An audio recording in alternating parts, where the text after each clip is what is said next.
Betwixt the Veil, Retrogression, Tara. Tara had arrived an hour ahead of Gemma to scope out the Buford bar, making certain that there were no plants or any unexpected surprises lying in wait. She sat at one of the fine obsidian wood tables several paces away from the bar with a hot pot of tea, some scones, clotted cream, and raspberry jam. Her computer opened to a document of random writing, setting up the pretense of a journalist or writer whose latest project was approaching tedium. Tara wore her blue pantsuit and glasses while using one of her mundane abilities of looking immaterial and unassuming, a complete contrast to her sister's appearance. Tara was doing her best to not attract attention and wore this outfit due to its unflattering appearance. All in all, her ruse thus far had the effect of her intended desire. Tara absently tapped away on the keyboard while surveilling the greater room as a whole. The bar and the rest of the room was mostly devoid of customers at this hour, and there was a woman in a disheveled blue dress that sat slouching at the bar, looking dejected and clearly inebriated, swaying on her bar stool. Tara wasn't comfortable sitting in a central part of the room where she could not see it in its entirety, but with some subtle movements of her head, she could peripherally observe the blind spots.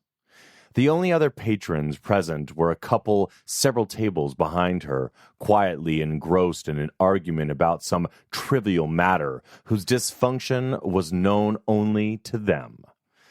Tara had never really understood long-term relationships, perhaps due to the nature of her work, but mostly because she felt them to be a waste of time. While she enjoyed the benefits of sexual intercourse, she found most of the trappings that came with relationships were a hindrance to an individual's happiness.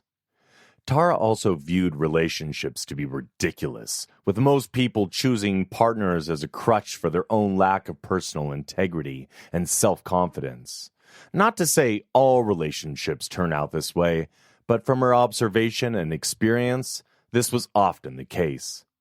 When it came to marriage, its archaic traditions and ceremonial functions of bondage, she just laughed at its ridiculous invalidity. With divorce and infidelity running rampant, Tara was uncertain why people would even bother getting married. Sure, there's falling in love and all of that, but why create unneeded expectations that are not communicated, left long in sufferance, only to fester like an infected wound, corroding trust until all that remains is bitter words and shattered dreams? All of this hidden in the guise of eternal love and commitment. What absolute rubbish, Tara thought, for she felt humanity was not meant to be monogamous, but had been forced into it over the millennia in order to survive. All the same, she turned her attention to the present and gazed about the room, taking in her surroundings. From what she could gather, all seemed to be as it should, and no one was overtly paying her any heed. As the evening progressed, the room began to quickly fill as dinner approached.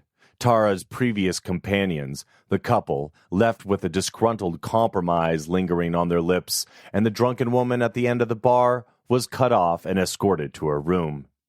She now sat with a fresh pot of tea and several new patrons sitting at tables scattered throughout the room. There was one particular man that drew her eye. He sat by himself in the corner and was mostly withdrawn. Tara occasionally caught him casually glancing past her, looking towards the bar or dining hall as if in expectation of something or someone. Almost like a man nervously awaiting a date that would likely never arrive. She felt as though his eyes were lingering on her as his gaze meandered about the room. He wore a mundane brown suit and tie, hair of a similar hue, and a bowl cut and eyes that were demure, but flashed with hidden intelligence. His face, height, and build were average. Tara was unlikely to have noticed him in most other situations, but tonight she was on high alert. She took mental note of his presence, but did not feel alarmed, nor the need to call things off. There was only one other man of note sitting close by and reading a book, but he never glanced up and seemed content with its voluminous pages.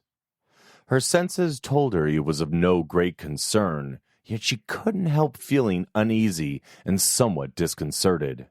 To say Tara was disquieted by the entire situation and lack of preparation would be an understatement, but Reggie and Gemma had assured her that things would run smoothly. Yet after the life she had lived, she knew nothing was ever a sure thing.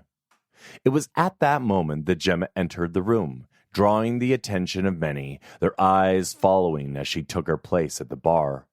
Her sister did look stunning in her dress, portraying her role exceedingly well. Not too long after Gemma took her place at the bar, their Mark arrived, again drawing the eyes of many in the room, but with a more palpable pull. It was odd, but Tara felt something familiar about that pull, something that nagged in the back of her mind.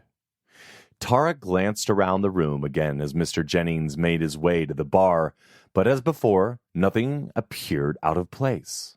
All the same, the familiar feeling danced around the back of her senses, but when she tried to focus on it, her thoughts scattered like sand in the wind.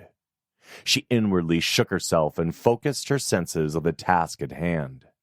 To uphold her ruse, she spent some time writing on her computer, mostly typing down stray thoughts about her unease and inattentiveness.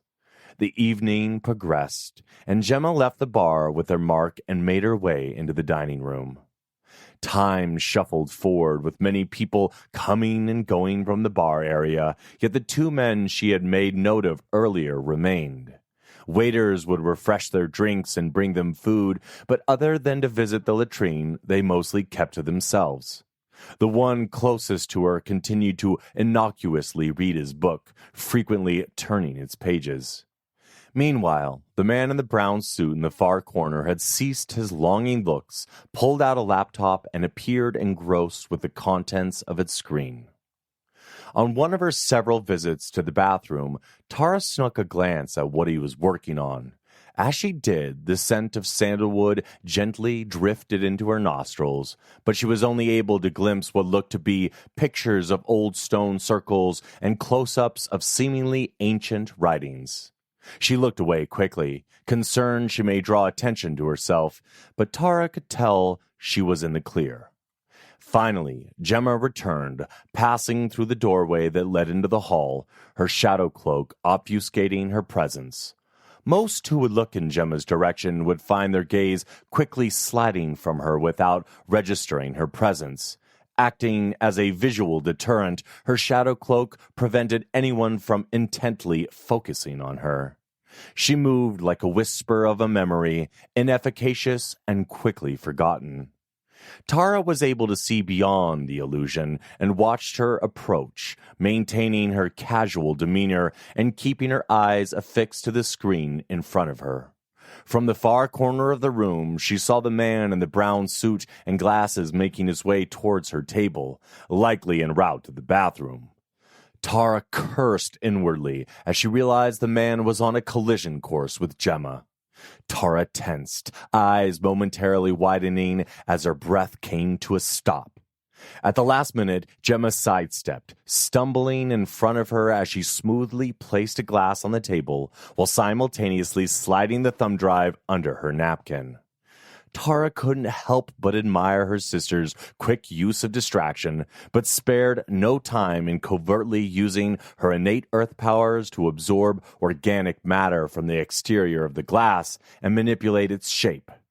Tara used her magic to mimic the fingerprints on the glass, like a magical layer of skin, making her thumbprint an exact replica of Mr. Jennings. She crossed her legs, hiding the open case, and deftly used her napkin to obscure the drive as she inserted it into the computer. As she ran the prepared program for upload, Tara looked up and spotted Gemma on her way to the bar, where she removed her shadow cloak and began interacting with the bartender. Using all of her senses and peripheral vision, she scanned the room, making certain no one had observed her subtle movements. Tara quickly hid the upload window and continued typing away, not fully paying heed to the words as they flowed onto the screen. Minutes later, as she noticed Gemma getting antsy, the computer chimed, letting her know the upload was complete. With the skill of well-practiced sleight of hand, she palmed the thumb drive smoothly back into its case, concealing it in her napkin, and placed it on the edge of the table. She then gave the predetermined signal, uncrossing her legs and tapping her ear while concentrating on the computer screen. With deliberate grace, Gemma moved away from the bar, resuming her shadow cloak. As she approached, Tara sensed a swell of mana building in her proximity, but could not place its source. Just as Gemma passed and snatched up the case, there was a surge of energy that briefly rippled in the ether, disrupting Gemma's magic. Her fluid recovery displayed the caliber of her skill as Gemma smoothly moved forward as if nothing was amiss, her cloak once again secure. Tara nonchalantly gazed around her, trying to discover what had caused the anomaly, but it appeared nothing was amiss. All the patrons of the Beaufort bar were absorbed in their own interests, and seemingly no one had noticed Gemma's passing. The gentleman in the brown suit was the only one to move, but he just paid his bill and left the bar. Tara, feeling relieved, thinking it was likely due to Gemma's novice skill with the shadow cloak that caused the disruption. So she went back to her casual typing and checking of her phone for another 20 minutes to be sure she did not need to enact one of their contingency plans. Tara gathered her belongings, paid her tab, and made her way outside. The moment she exited the building, it was as if a subtle weight slid from her consciousness, like someone had removed silken spiderwebs that had ensnared her mind. Tara wrote it off as relief to have made it this far into their plan with no perceived complications. Well, none other than that of the anomaly that had occurred as Gemma passed her table in the Beaufort bar. Now that she thought about it, the mana flux and disturbance of Gemma's cloak was likely more than an anomaly. As she made her way down Carding Lane across Savoy Place to her standby location at the Robert Reich statue, she had a feeling that she was being followed. It wasn't overt, but the tickle of phantom tendrils across her awareness alerted her to the presence of another. Acting oblivious to her perceived pursuer, she made her way past the statue, took a left, and sat at one of the wooden benches. Placing her computer case next to her, she cast out her senses and gazed into her surroundings. She did not have the same depth of magical awareness as her sister, but Tara could see very well in the dark, had acutely attuned hearing, and a superb sense of smell. The only thing she noticed was a couple holding hands and speaking softly to one another as they walked down the path in front of her. A few rowdy men back down the road she had come from were making a ruckus, likely returning home from the pubs, smelling of ale and cheap cologne. Then a familiar scent drifted in on the breeze, as she glimpsed the silhouette of a figure lurking in the shadows of one of the nearby trees. The scent of sandalwood. Using her peripheral vision, she observed the figure as it detached itself from the shadows, peered about as if making certain it wasn't seen by others, and silently approached. Tara did not turn to look directly at her aberrant companion, allowing him to slip around behind and settle into the large bench next to her. His manner of approach was suspicious, but Tara had the feeling he had made his presence known. Casually, she shifted her gaze, settling it on the now intelligent brown eyes staring back at her, all semblance of his demure persona gone. He placed his suitcase next to Tara's computer on the bench between them. A moment of unease hung in the air, like the tension of a steel wire intensely vibrating just before it snaps. The man tilted his head slightly, as if considering her, then spoke urgently with a warm, deep American accent that twanged with notes of Savannah, Georgia. "I never intended to introduce myself in this manner, but I believe you and your sister are in dire peril." Tara stiffened in her seat, startled. She placed her hand on the computer case and adopted a defensive posture. The man, noticing her reaction, put his hands up to assuage her of any hostile intent and said, "My name's Jasper Abernathy. I don't mean you any grief. Unfortunately, other than my name, I don't have the time to explain who I am, why I'm here, or how I know who you are and your dealings. But believe me when I say you need to call off this evening's undertaking." Tara sat there, startled by the man's utterance, but there was something to his kind eyes, calm demeanor, and tone that conveyed truth. Yet she still couldn't help feeling wary. After all, this man had just come creeping out of the shadows to approach her and had been apparently secretly observing her all day. "Unfortunately, I believe your operations this evening within the Savoy have been compromised by Mr. Jennings' agents. I'm still uncertain as to how they were capable of disrupting your sister's magic, but both of you need to quickly withdraw and get somewhere safe. His agents are convening on our location as we speak." Jasper uneasily glanced about. "I likely should have never approached you. We are forbidden to directly interfere, but my conscience would not let me rest otherwise," he said with grievous tension in his voice. Jasper stood up slowly, grabbing his suitcase as he made to leave. Tara felt overwhelmed by the onslaught of information and had so many questions tumbling around in her head, wondering if she should even trust this man. Tara did not have the ability to use true sight, but there was something about his presence and actions that rang true. So with the urgency of the situation, she asked only one thing. "How much time?" Jasper turned back towards her and said, "Less than a minute, I reckon." With that, he swiftly strode off towards the river, disappearing into the shifting, shadowy constructs of the night. Tara knew she didn't have time to make an escape, so she quickly pulled out her phone and texted Gemma to abort. She then used her magic to convert all of the phone's matter back to its base elements and then tossed what remained into the nearby trash. She prayed to her ancestors that Gemma would see her text before it was too late. Just as Tara was preparing to destroy the computer, she sensed the arrival of the aforementioned agents. There were 3, discreetly dressed in street clothes and ranging in height from short to tall and overtly conspicuous. The years of training and her acute senses told her these men were dangerous, just by the way they carried themselves. In the scant lighting that filtered through the branches of the trees, Tara could make out the faint bulges in their jackets, confirming they were armed. They walked closer to the Robert Reich statue, catching sight of her at the park bench.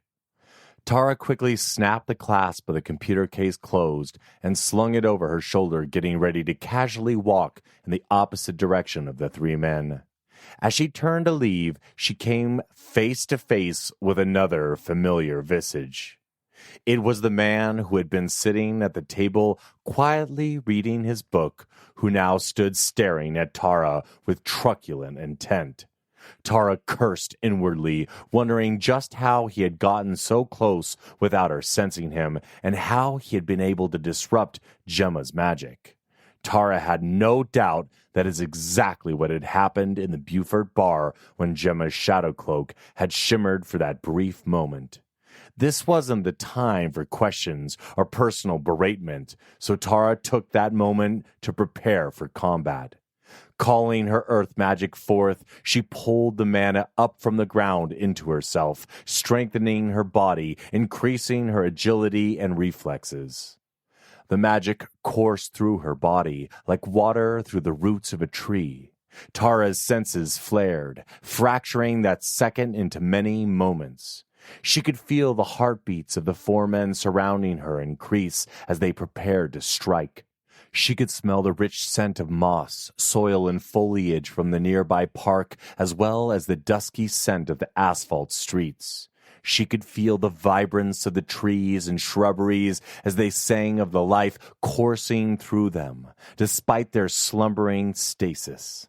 She could feel the rush of the Thames River flowing, pulsing and surging like an artery through the city, echoing its longing for the sea.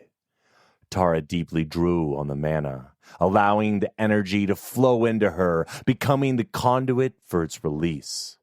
Those fractured moments coalesced into the present as the man in front of her lunged forward, grabbing for the computer case that hung from Tara's shoulder. She sidestepped his advance, using her momentum to sling the computer around her body, colliding it with the back of the man's head. The computer audibly cracked, severely damaging the internal electronics. The man cursed as he staggered to his knees, hands instinctively covering his head.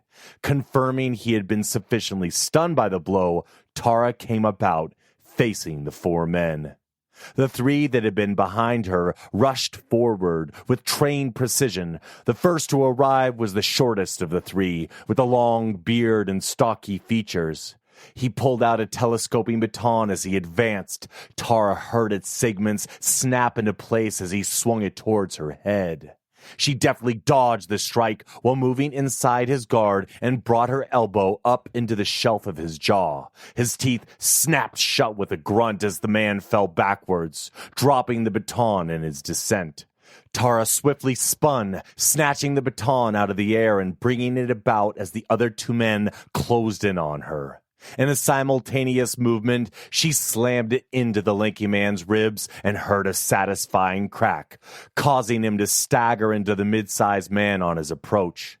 The two collided for a moment, but expertly separated, then stood warily on guard.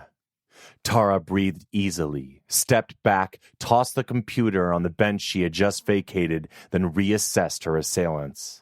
The tall man clutched at his side where she had struck him and was breathing unevenly, his ribs broken or fractured. The first man she had struck got back to his feet and stumbled off to her right.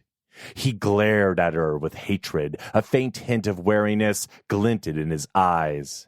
Meanwhile, the stocky man who had attacked her with the baton was groaning as he quickly but unsteadily made his way to his feet. Tara knew she could likely leg it out of there, but the loyalty for her sister kept her rooted, knowing that Gemma's safety may depend on Tara quickly concluding this confrontation. In that moment, the wind gusted, swirling debris around Tara and blowing loose strands of her hair about her face like dark streamers. The pale light from the streets cast her face in a haunting glow. Smiling and drawing the wind to her, she beckoned the four forward. The men were spread out in a crescent, angling away from the statue behind them. The man who had yet to receive any of Tara's wrath was the first to move. He advanced, snapping out a kick for Tara's legs. She danced back, easily dodging his attack. She could tell he was testing her. The wind built up around her, wrapping around her arms like tight tendrils from an unwoven tapestry. Fearful in the face of such power, the first man she had struck wasn't advancing, but frantically fiddling with something on his wrist. Tara didn't have time to consider his actions, for the other three approached her in precise synchronicity. The tall man lashed out with a roundhouse kick to her head as the short, stocky man threw out a haymaker to her opposite side. The third man, sensing Tara's intentions, stopped in mid-strike and spun off to her right. Before the two men's blows could land, she cast out her strands of air like the tentacles of a kraken, wrapping them around the limbs of each man, ensnaring them in a torrent of air, and tossing them like unwanted debris into the statue behind them with an audible crack. The third tentacle she pulled back to herself as she noticed the remaining man had disengaged. As she reshaped the flow around the baton, preparing to strike the third man, there was a sudden shudder in the ether, like the shuttle of a loom being snatched mid-weave. All the strands of her magic unraveling, like a thread pulled from a tapestry. It was as if all vitality was suddenly sucked from her, draining her of all magic, like a brilliant canvas being sapped of color or a blazing fire being snuffed out.